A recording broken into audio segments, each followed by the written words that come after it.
This episode contains detailed descriptions of genocide, mass violence, and human suffering. While these events must be understood, their reality is deeply distressing. Listener discretion is strongly advised.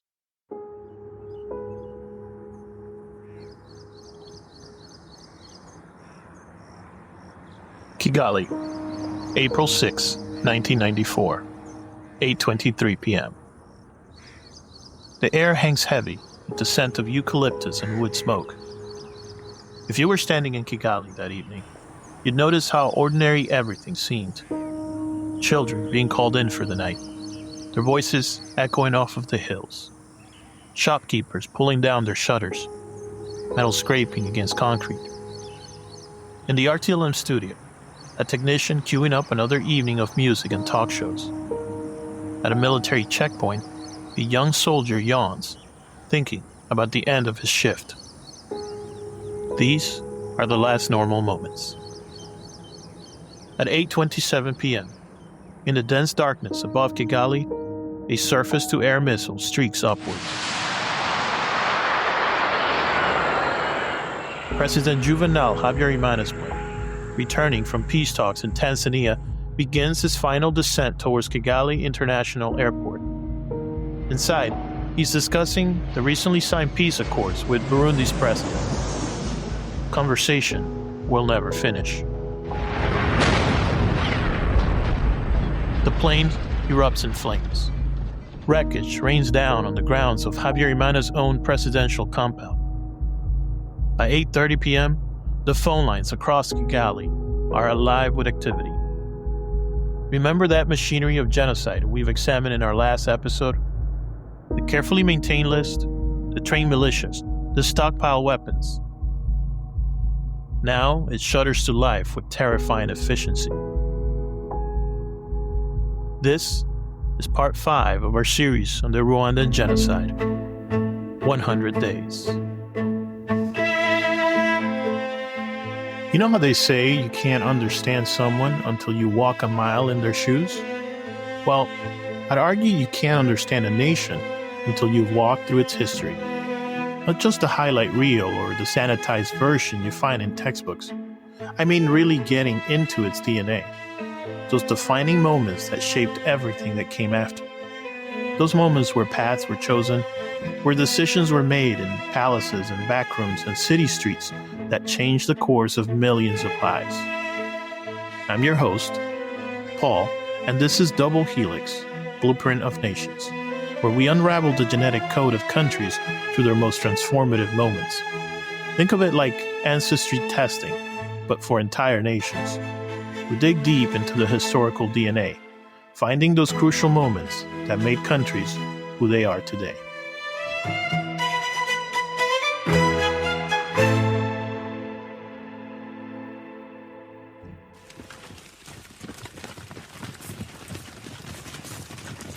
The Presidential Guard moves first. They don't rush. They don't panic. They've rehearsed this. By 9:15 p.m., Colonel Teostine Bagazora, remember him from our last episode? Is already implementing the plan. In the Presidential Guard headquarters, officers are opening sealed envelopes containing pre-prepared orders. The intra-highway leadership is being contacted through established channels. By 10:30 p.m., the first roadblocks appear in Kigali. Not random barricades thrown up in chaos, but carefully planned checkpoints at strategic intersections. The men manning them are not angry mobs. They're organized units working from prepared lists. They're checking ID cards, just as they've been trained to do. Midnight comes, and RTLM begins broadcasting coded messages we discussed in our last episode.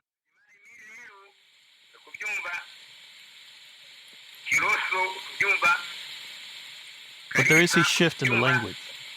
The hypothetical has become immediate. The graves is full becomes cut down the tall trees. Watch for cockroaches becomes clean your neighborhood. Let me take you to one of these first moments. We're in the Kimuhurura neighborhood. A group of Presidential Guard soldiers approaches the home of Agathe Uwilingiyimana, the moderate Hutu prime minister who might have called for calm. The 10 Belgian UN peacekeepers assigned to protect her try to hold their position. They're not prepared for what happens next. The Presidential Guard doesn't just kill them, they torture them for hours. When their bodies are found later, the evidence of their suffering will be plain to see. This isn't just murder, it's a message to the international community. Leave or share their fate. For her part, Uwilingi is murder alongside her husband. All order breaks. A new provisional government, headed by Bagasora and a military junta, is put in charge of Rwanda. Dawn breaks over Kigali on April 7th. The roadblocks that appeared overnight are now fully manned. At each one, Interahamwe militiamen check identity cards with practiced efficiency. A survivor later recalled. They had tables set up, like a bureaucratic office. They would check your ID, consult their list, and decide if you lived or died with the casualness of stamping a form. The Interahamwe don't rampage. They process. They move house to house, checking names against their list. Opposition politicians, human rights activists, journalists, anyone who might resist was coming. Their bodies will be left in the streets as warning. By noon, the radio waves carry new instructions. RTLM's familiar voices, which just yesterday were playing pop music, now read out addresses. The graves are only half full, they say. There is work to be done at the following locations. Each announcement is a death sentence for the families living across those addresses. And so the machetes come out, not in chaos, but in order. The Interahamwe have trained for this. They know exactly how to cut to ensure their victims suffer before dying. They call it cutting down the tall trees. They work in shifts. They take lunch breaks. They hold team meetings to discuss their productivity. In the Gikondo district of Kigali, through a crack in her ceiling, a survivor watches as her community transforms. The man who had been my children's math teacher checked names off of a list. The woman who sold us bread each morning pointed out houses. The killing was not done by strangers. It was done by the people who knew us best. This is the terrible efficiency we've been building towards in our previous episode.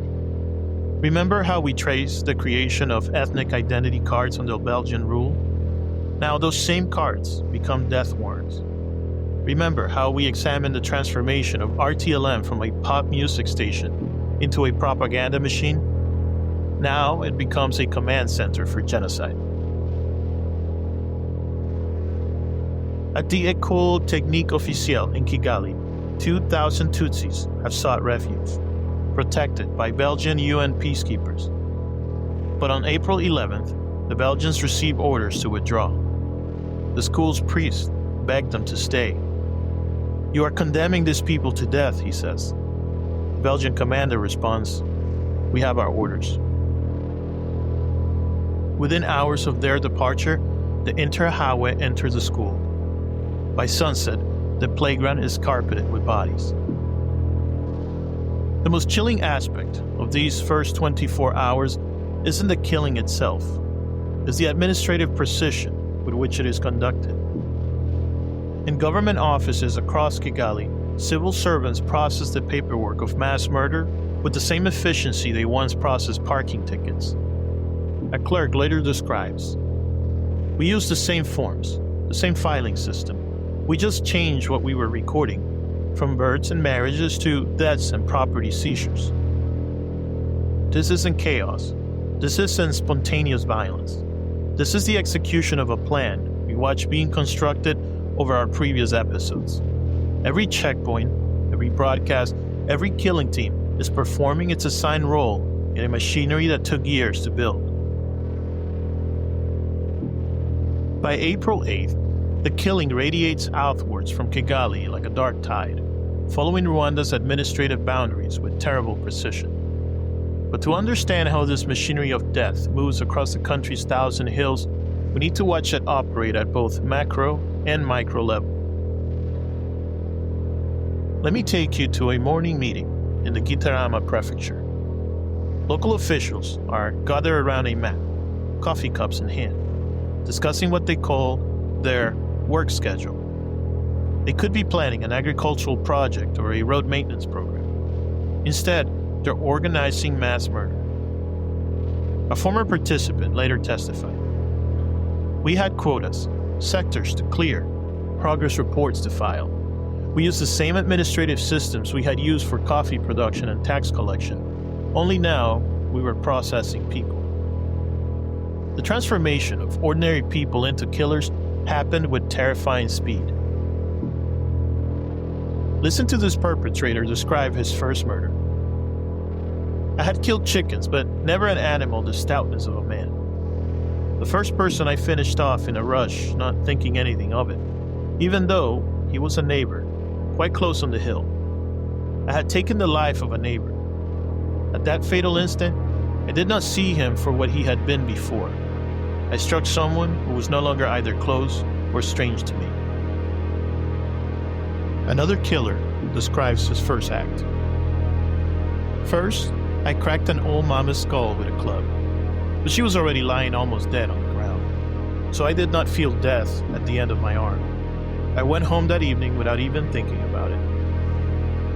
Next day, I cut down some alive and on their feet. It was the day of a massacre at the church, so a very special day. Because of the uproar, I remember I began to strike without seeing who it was, taking potluck with the crowd, so to speak. Our legs were much hampered by the crush, and our elbows kept bumping. At one point, I saw a gush of blood begin before my eyes, soaking the skin and clothes of a person about to fall. Even in the dim light, I saw it streaming down. I sensed it come from my machete. I looked at the blade and it was wet. I took fright and wormed my way along to get out, not looking at the person anymore. I found myself outside, anxious to go home. I had done enough. That person I had just struck, it was a mama, and I felt too sick even in the poor light to finish her off. Each morning, killing teams gathered on local football fields. The same fields where, just days earlier, they had played weekend matches together. Now these spaces became staging grounds for genocide. A survivor from Butare described watching from hiding. They arrived at 8, like it was a normal workday. They had attendance lists. They divided into teams. Some complained about being assigned areas too far from their homes. It was like watching a terrible parody of a community football league. The machinery of death operated with terrible simplicity. The only regulation was to keep going till the end, maintain a satisfactory pace, spare no one, and loot what we found, explained a former Inter-Hawe member. It was impossible to screw up. At a roadblock in Gitarama, a former civil servant explained the system. We had tables set up. One person would check IDs. Another would consult the list. A third would direct people to either the waiting area or the processing area. We used as euphemisms. We had forms to fill out, property to be accounted for. Even in genocide, there was paperwork. The radio continued its deadly work, but now with increasingly explicit instructions. RTLM broadcaster Valerie Bemeriki's voice flowed across the airwaves.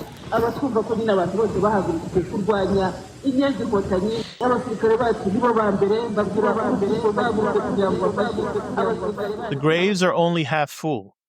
Who will help us complete this task?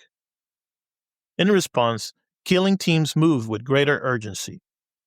A survivor from Kibuye remembers. They called it clearing the brush, but we knew what that meant. They would announce on the radio which neighborhoods needed clearing each day. Now, remember, we've been talking about a certain institution which has been central to the story of Rwanda. That is the Catholic Church. Remember in episode 2 how we examined its role in solidifying ethnic divisions. And then in episode 4 we talked about its complicity in fomenting the language of genocide. Well, now we'll see its final, terrible transformation. April 10th, 1994. The Nyamata Church stands against the morning sky. 2,000 people huddled inside, believing in centuries of sanctuary tradition. A survivor, hidden in the ceiling beams, witnessed what happens next. The priest told us to gather inside. He said we would be safe. Then he left and locked the door. When the killers came, they had the keys.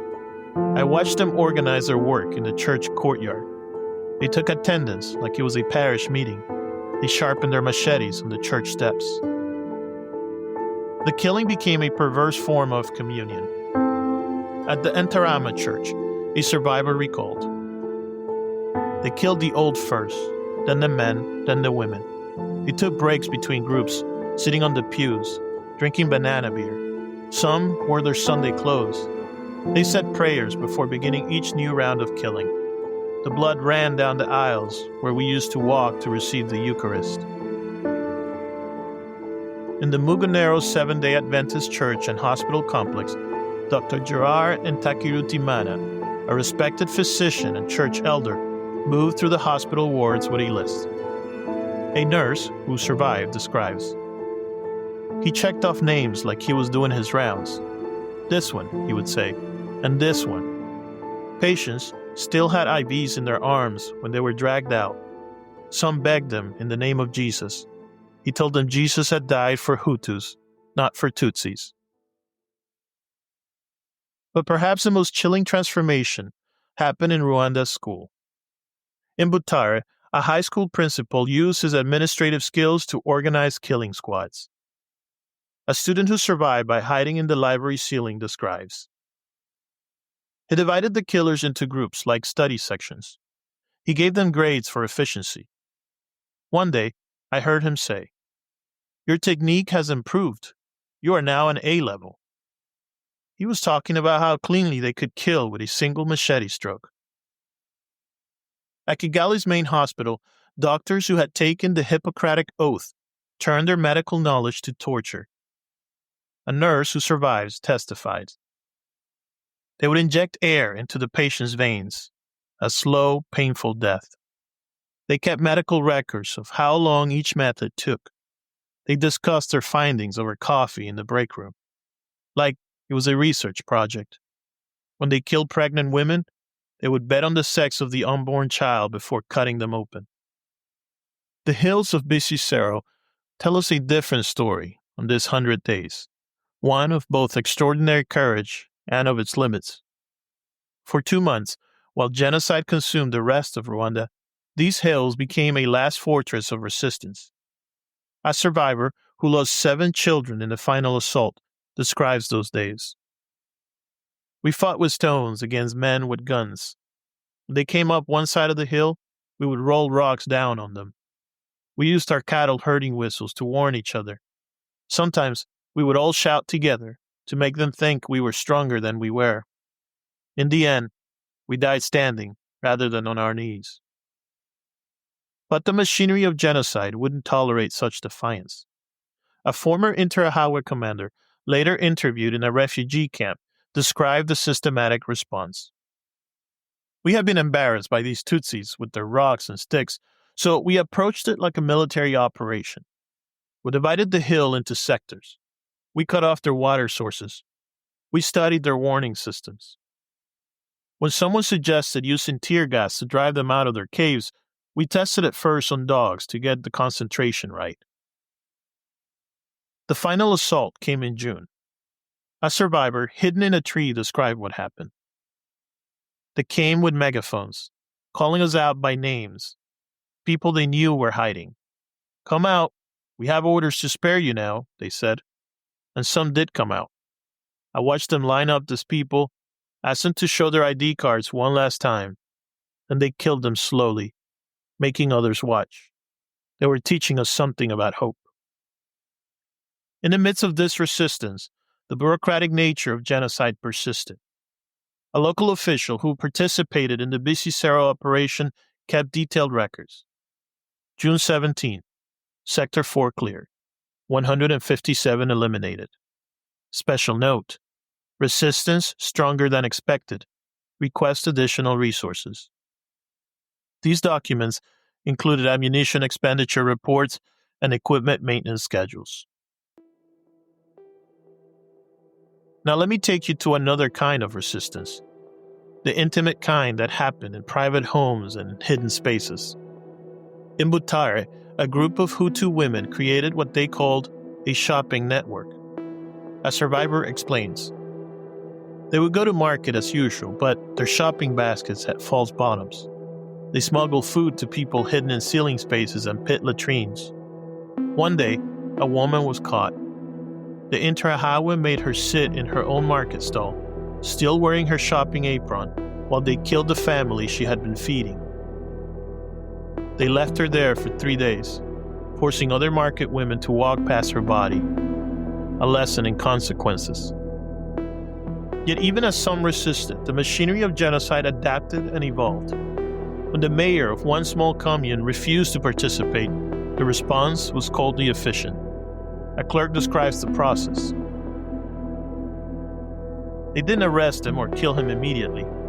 They made him sit at his desk and watch while they used his official stamps to authorize the killings. They made him sign the death warrants. By the end of the day, he was stamping them himself. By the end of the week, he was one of the most efficient organizers. At the Hotel de Mille Collines, later known to the world as Hotel Rwanda, but forget the Hollywood version, the reality was far more complex and terrifying. A survivor who spent those 100 days in the hotel describes it. We became a kind of theater show for the international community. It could point to us and say, "See, we're helping." Meanwhile, we could hear the screams from just outside our walls. Every night, we would count the sounds of machete blows, knowing each one meant another family gone. Paul Rusesabagina, the hotel manager whose story would later be romanticized, kept a diary during those days. Today they killed 67 people on my street, he wrote. Tomorrow they will kill more, and the world just watches television. But here's what the movie doesn't show you. Those phones worked because the same French government supporting the genocidaires wanted to maintain contact with their allies inside. The supplies arrived because UN peacekeepers, forbidden from intervening militarily, could still deliver water to the Europeans. Here's another document that captures this terrible dance of complicity and survival. A hotel receipt from May of 1994 shows room charges for secure accommodation payable in advance. Some survivors later testified that they had to pay for their rooms, even as killers waited outside. We'll talk more about Hotel Rwanda in our next episode. Suffice it to say, the story is not as good as we have been led to believe. But now, we need to discuss something even darker. The systematic use of rape as a weapon of genocide. In Kapgayi, the Interahamwe established what they called rape houses. A survivor testified. They kept records of who they violated. They had shifts, schedules. The same men who had been our neighbors, who had attended our weddings, now organized their atrocities like business meetings.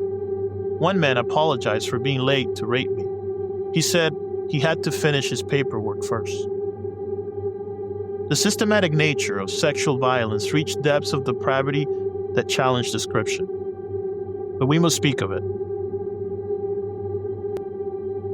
A doctor who treated survivors describes, they would rape mothers in front of their children, daughters in front of their fathers.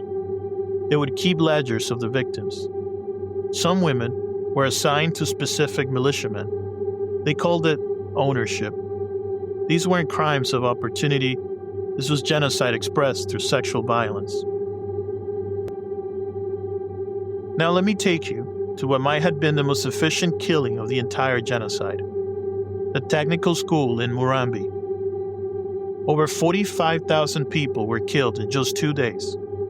The school's classrooms were converted into killing chambers with assembly line precision. A survivor who escaped describes the systemic nature of the slaughter. They processed us classroom by classroom. We could hear them discussing their progress during breaks. Room 12, completed, they would say. Moving on to room 13. They took attendance before killing began, checking names against the school's registration list. The bureaucratic precision was staggering. A clerk's ledger recovered from Murambi shows entries like April 21st, Sector C, room 1 through 8, clear. 11,403 processed. Additional lime needed for disposal. Teams rotating every 4 hours to maintain efficiency. A survivor hidden among the bodies for 3 days describes the methodical nature of the killing. They would bring in each group, about 60 people per classroom, make them sit down like it was a normal school day, take attendance, then the killing would begin. Between groups, they would take cigarette breaks, complain about being tired. I heard one killer say to another, "At this rate, we'll miss the football match." They were discussing sports while standing in ankle-deep blood. As the RPF advanced towards Kigali, the machinery of genocide took on a frenzied quality. But even in this acceleration, there was a system, a method to the madness. In late June 1994, a survivor hiding in the ceiling of a government office in Rwanda describes what she witnessed.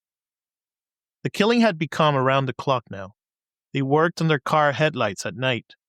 But what struck me most was how they still kept their ledgers. Even as they could hear RPF gunfire in the distance, they would pause between killings to record property. One refrigerator, good condition. One television, nearly new. They were planning their futures while destroying ours. The looting wasn't random pillaging. It was systematic theft on a massive scale. A former local official, now in prison, describes this process. We had committees for property distribution. Better furniture went to higher-ranking officials. Livestock was divided by quota. One day, I watched two killers nearly murder each other over who would get a dead family's coffee plantation. They stopped arguing only when someone reminded them that they were still living Tutsis to find. Jean-Baptiste, one of the former killers, captures this grotesque marriage of murder and materialism. If the RPF had not taken over the country and put us to flight, we would have killed each other after the death of the last Tutsi. That is how hooked we were on the madness of dividing up their land. We were like addicts, but our drug was other people's property. But as the RPF advanced, its methodical destruction gave way to something even more horrific. A survivor in Ramagana recalls, they stopped taking breaks, they stopped holding meetings, they killed through the night, using headlights. They were like people trying to finish a job before a deadline. And in a way, they were. The machinery began to break down, but not in a way that brought mercy. A witness from Gitarama. In the beginning, they had lists, procedures. By the end, they were killing anyone they could find. A killer told me, if we cannot finish the work, we must at least make it impossible to rebuild. Even in flight, the Interahamwe maintained their grotesque bureaucracy. At the Rusumo Falls border crossing, as hundreds of thousands fled into Zaire, they set up one final set of checkpoints. A witness describes, they were still checking IDs, still consulting their list. Even as they ran, they couldn't abandon their bureaucratic habits. They killed people right there at the border, threw the bodies into the river. They wanted to complete their work until the very end. A survivor who watched the exodus from hiding captures this surreal scene. They carried their machetes with them into exile. Some had looted furniture balanced on their heads. They had photo albums, kitchen pots, everything they could carry. And their weapons. They were taking their normal lives with them, and the tools of genocide were just part of those lives now.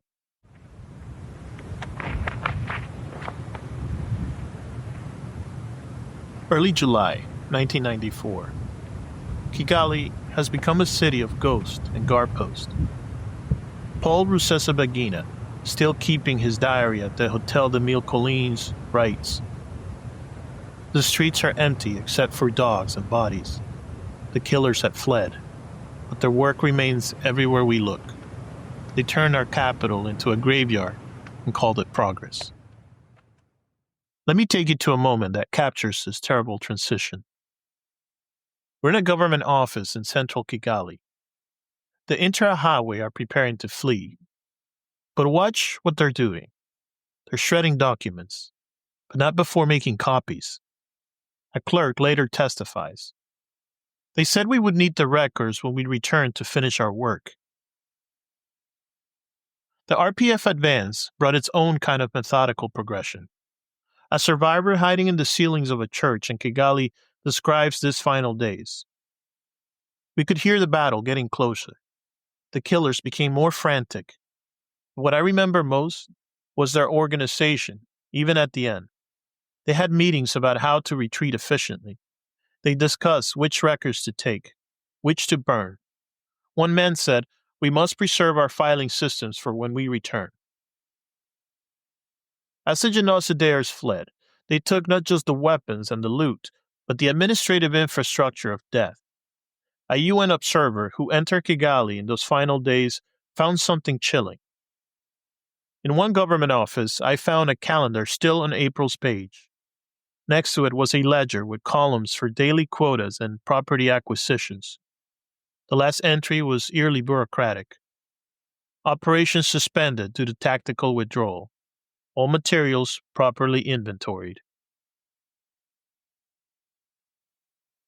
In one of the last RTLM broadcasts, as RPF forces approached their station, a presenter offered a chilling summary of what we were witnessing.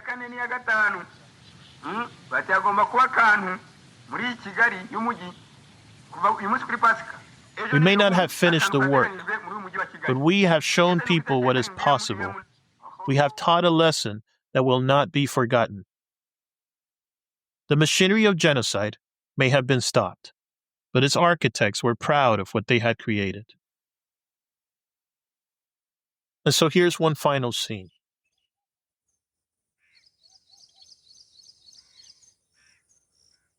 It is now August 1994, a small village outside of Gitarama. A young woman returns to what was once her home. The hills are still green. The rain still falls, but nothing else is the same. Standing in the doorway of her empty house, she finds that calendar on the wall, still turned to April. 100 days, frozen in time. A UN observer, arriving in late July, wrote something that still haunts me. It's not just the dead we must count. It's the living who must somehow continue. The children who watched their parents die. The mothers who couldn't save their children. The neighbors who now know exactly what their neighbors were capable of. The world that existed before these 100 days is gone. The world that will emerge after them is yet to be born. In the space between, Rwanda holds his breath, counting his death, and facing questions that have no easy answers. How do you rebuild a nation whose social fabric has been so completely torn apart? How do you create justice from such a comprehensive injustice? How do you prevent the machinery of death from ever being reassembled? Next time, on Double Helix, while Rwanda burned, the world didn't just watch. It actively looked away. We'll step into the corridors of power where decisions to abandon Rwanda were made with diplomatic precision. From the Élysée Palace in Paris, where French officials coordinated military support for the genocidaires, to the United Nations in New York, where bureaucrats deliberately avoided using the word genocide. We'll witness how international powers became complicit in mass murder through their calculated indifference. Join us in our next episode, where we'll discover that sometimes the greatest crime isn't pulling the trigger, but choosing to stand aside while knowing exactly what will happen next. Until then, thank you for listening. We will see you soon.